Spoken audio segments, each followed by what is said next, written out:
My name is Jimmi Abiad, and I'm a full-time musician, singer-songwriter.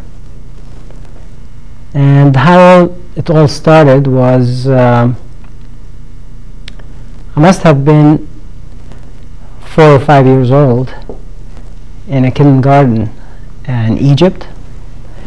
And at the end of the year, they have the party of the year, and this school was an Italian school, actually. I was told that after I sang my piece, I sat down beside my parents, and for the whole night I kept singing all the other songs of the other students. So I guess I was meant to be a singer or something. And after that, what I remember is the age of 7 or 8. I used to sneak out my mother's records to my room, stand in front of a mirror, and just sing along with whoever is singing. Sometimes couldn't understand a word of the language or whatever, but it was a lot of fun. Later on, when I started watching bands and stuff like that, I sitting with a couple of my friends, and we were talking, oh, what are we going to do? We're so bored and what have you. Oh, let's make a band. Abiad writes love songs? Yes, I write love songs.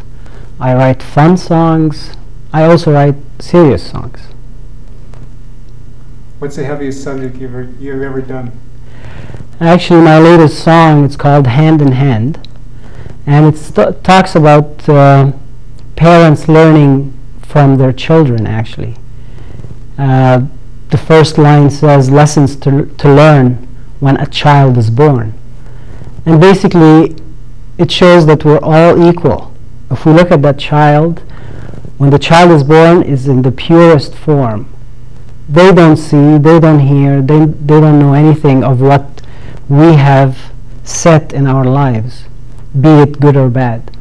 And if we can just stop for a second, think, look at that child, and see how pure it is, and how judgmental the child is, maybe we'll learn a lot.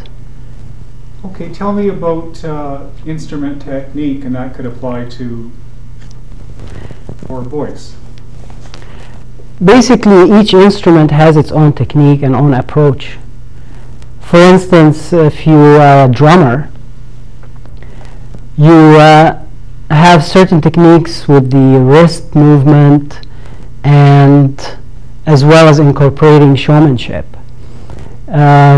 without falling out of stamina to continue in your night.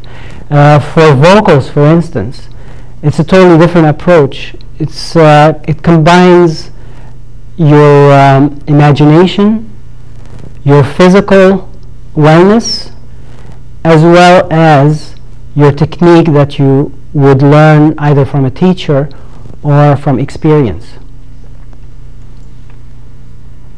Can you talk about live performance? Sure. When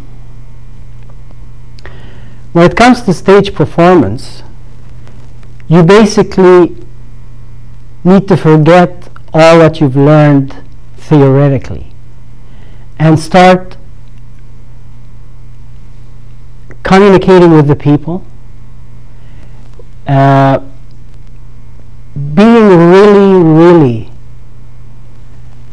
out of yourself and in touch with who you're performing for. You have to live the song you're performing, be it lyrically or movement-wise. You have to become an actor as well as a singer. You have to act the words, feel the words, so the audience that are watching you, they can also get into that song, get into the words, and also become you, as if they are singing that song. Okay, what's the Egyptian word for love, and is there any common things, or is there things that you think different because it's said in Egyptian, it's got a different meaning, and obviously it would come across when you're writing your lyrics. When it comes to love songs and or expressing your feelings, Both hands, both hands, both hands. when you're expressing your feelings about somebody you love, be it a woman in your life, a partner in your life, a family member, or whoever, there are so many words in Egyptian that you can use to describe that love. It's nice. Okay, give me some common Egyptian words that you'd use in your songs. Okay, for Western music, you got love, you got hate. What are some words that reflect love, hate, greed, whatever subjects you give me some Egyptian words and that kind of stuff. Okay. A lot of Egyptian songs, they talk about emotions, and they use the word love. Love in English is one word. In Egyptian, you have a couple of words that actually portray love. One of those words is hub. When you say, I love you to a girl, it's different. It sounds different than when the girl says I love you to a guy. If you're talking to a girl, you want to impress a girl, and you want to speak some Egyptian to her, what are some things you'd whisper in her ear, that type of thing? Give me some Egyptian phrases that sound pretty and are pleasing to the ear. Ooh. Okay, let me think about that one. Say something nice to somebody in Egyptian. Okay, it might not necessarily sound nice to you. That's the thing, because there's ha, like there's all these. Well, that's what it is, isn't it? Yeah. For instance, you want to say something really sweet to a girl. It would sound something like this: Ya ruh qalbi wa nur aini, ya hayati. In those words, what you're actually saying is, you are the soul of my heart. You are the light of my eyes. You are my love. In Egyptian, I guess in any other language, it will always sound different to you. The meanings behind it are so deep and so sincere.